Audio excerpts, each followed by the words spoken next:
Chapter 8.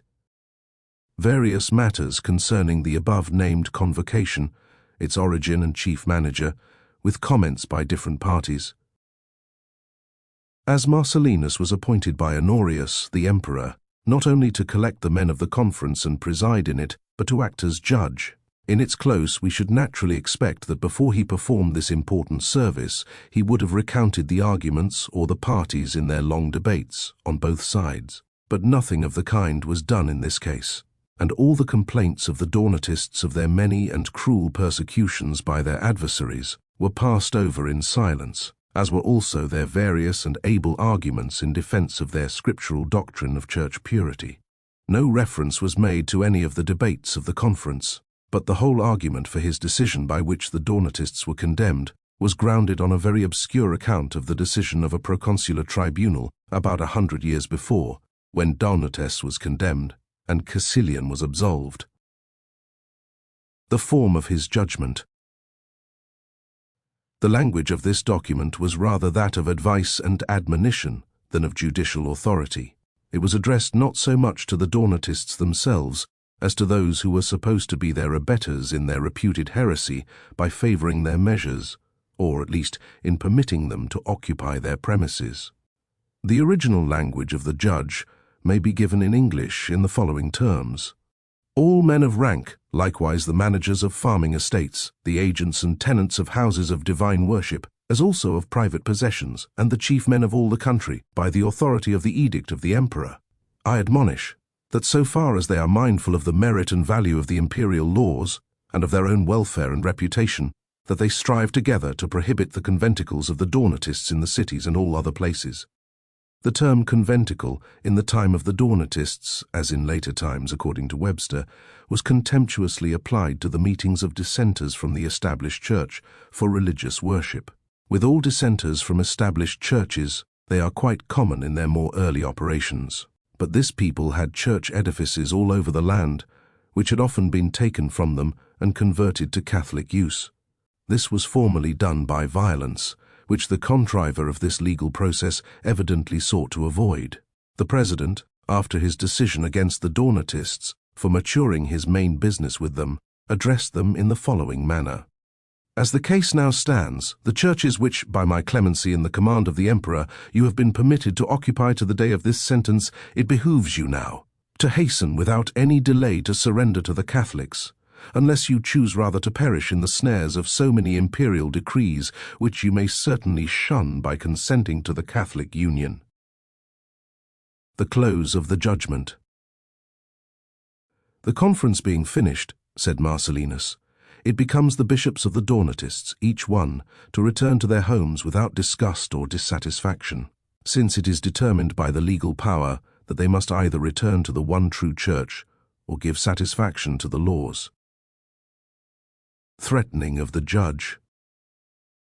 Those, said he, who mingle in their prohibited assemblies again, or return to their profane conventicles, must understand that they cannot escape the judgment of the imperial will. Finally, the judge cautioned the people whom he addressed against placing any dependence for protection on the Circumcellions. On this subject he evidently spoke under the direction of a clerical adviser.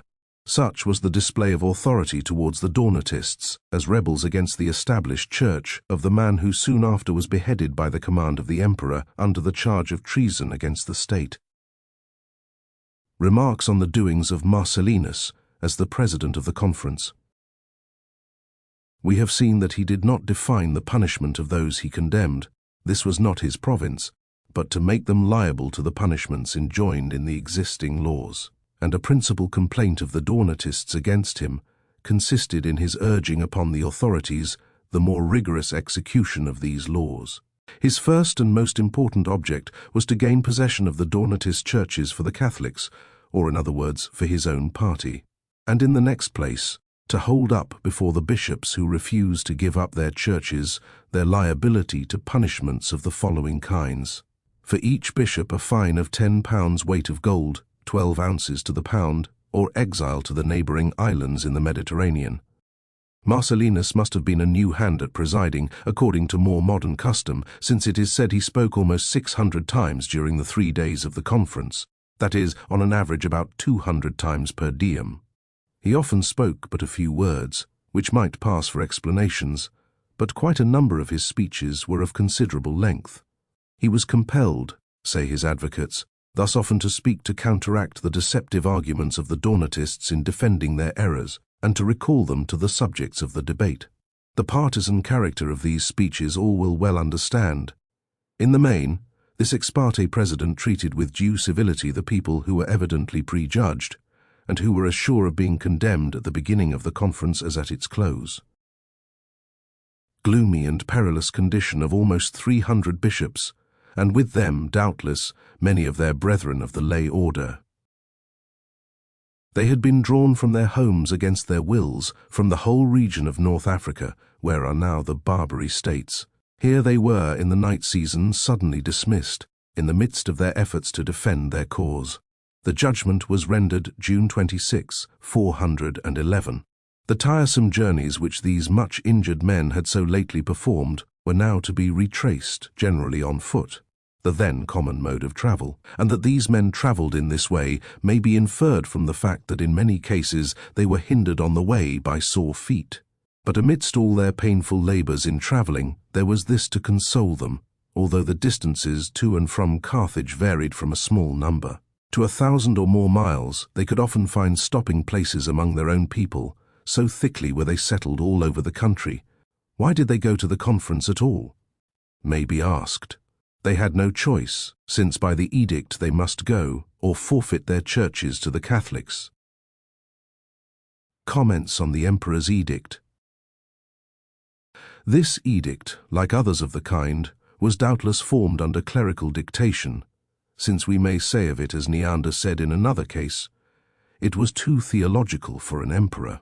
After expatiating quite freely on the reputed faults of the men of depraved minds, and saying that formerly he had commanded that their superstition should be abolished, now, by the same authority, he decreed that the surreptitious system should be destroyed, as the emperor but about a year before had, by an edict, secured entire freedom to the Donatists for their religion. Now, he said, for a worthy cause, the said edict by the same authority was annulled. The circumstances under which the edict for the conference was granted, the emperor himself has thus described. It confirms what was lately said by the Donatists, a legation of venerable bishops, who, he says, he freely admitted, earnestly desired that the Donatist bishops should be collected with those of the Catholics, for the manifest intention of refuting their superstition by disputations. Then a long list of directions is given for collecting the bishops and for the management of the conference. Friar Baldwin was one of the few Catholics who could see both sides of a controversy, and occasionally he noticed mistakes of his own party. He was against dragging religious disputes before secular tribunals, and he said it was more becoming Christian bishops to take the prophets and apostles for their guides. The friar had little faith in the benefit to the Catholics in the Carthaginian conference, which was so often on the lips of Augustine, and he criticized with his usual freedom the argument of his favorite bishop for compelling the Donatists to attend that conference, and then refusing to attend a similar meeting of a general character of the Pelagians not long after. The argument to which the friar objected was stated by Augustine himself, namely, to crush the immodesty and to curb the audacity of the men whose madness had so overrun all Africa that the Catholic truth could not be preached in many places. The friar compared the dispute of Augustine with the Donatists, with the more subtle and important one of Basil with the heretic Photinus. In this case, said the friar, Photinus denied the head of the church, that is, Christ himself, whereas the Donatists only denied the church. Again, said the friar, the dispute in question with Augustine was mixed with the ordination of Caecilian by Felix. Again, said the same author, I believe that the Emperor Honorius was willing his friend Marcellinus should be protected with an armed force in the conference. The reason for such an unusual measure for a professedly religious meeting, composed altogether of Christian bishops, was devised from the slanderous reports of the bad character of the Donatists. The friar, in the course of his comments on the positions of the Donatists, observed that they claimed to be Catholics themselves, and that they were bishops of a Catholic church and defenders of the truth. Here, said the friar, came up a question of fact rather than of law, which was the more difficult to solve, because the Donatists appeared to retain the Catholic doctrine of faith. Neither had they been accused of apostasy of any kind. The friar sides with the Donatists against Augustine in history. The Donatists, said he, were right in saying that Elijah and Elisha never communicated with the altars of Samaria. And I wonder, said he, at the answer of Augustine to the contrary of their assertion. Again, said the friar, Augustine was wrong, and the Donatists were right in what they said of the prophets Hosea and Amos, respecting their not communing with the Israelites. The friar made special mention of their defense of church purity against the lax system of the Catholics. While on this subject he repeated the famous passage in Isaiah, so often referred to by the Donatists, depart ye, go ye out from the midst of them, be ye clean who bear the vessels of the Lord." Interspersed in what was said by the friar on the controversies between the Catholics and the Donatists, we often find a repetition of the following pertinent questions of the Reformers: what has the emperor to do with the church? What have bishops to do at the palace? What has Christianity to do with the kings of this world? I confess, said the friar, that Augustine was more nervous and explicit in his writings against Petilian than in his speaking in the conference. Because, said he, in writing, no one interrupted him, as they did when speaking. Rather a lame apology for such a controversialist as was the Bishop of Hippo. Augustine's abridgment of the conference at Carthage. The author of this professedly friendly and religious, but in part political and sectarian measure, published 2 articles of considerable length respecting it. The first was an abridgment of the original records. The second an address to the Donatists after the conference. Both articles are found in Augustine's works. The abridgment was designed for those readers who would not be inclined to examine the multitudinous details of the original records. It is also a paraphrase of those records, of a decidedly sectarian character, in which facts are often distorted to favor his own side. The address after the conference. "Why, O ye Donatists," said this unwearied adversary, "are you still seduced by your bishops, whose dark fallacies have been dispelled by the clearness of the light, whose error has been made apparent, and whose obstinacy has been overcome? Why do you give credit to your conquered bishops when they say the judge was corrupted with a bribe?" In continuing his address to his opponents, Augustine crossed his path by representing them as shut up in a prison by the judgment against them. But soon after he addressed them in the following terms: "Behold, the conference has been held, and the disputations of the parties have been had. Behold, your falsehood has been proved. Why now do you shun the Catholic Union? Why is our charity still despised? Why are we still in different parties and under different names? One God hath created us. One Christ hath redeemed us, and one Holy Spirit ought to unite us." In reply to the comments of the Donatists of being judged in the night, "Cannot," said he, "the truth be spoken in the night? Paul once preached till midnight. The psalmist hath said, 'The Lord hath commanded his loving kindness by day, and declared it by night.' Now," said he, "let the name of the Lord be honored. And now let your brethren see how good and how pleasant it will be to rejoice with you in Christian union. Now, at length, let the devil be conquered in your hearts."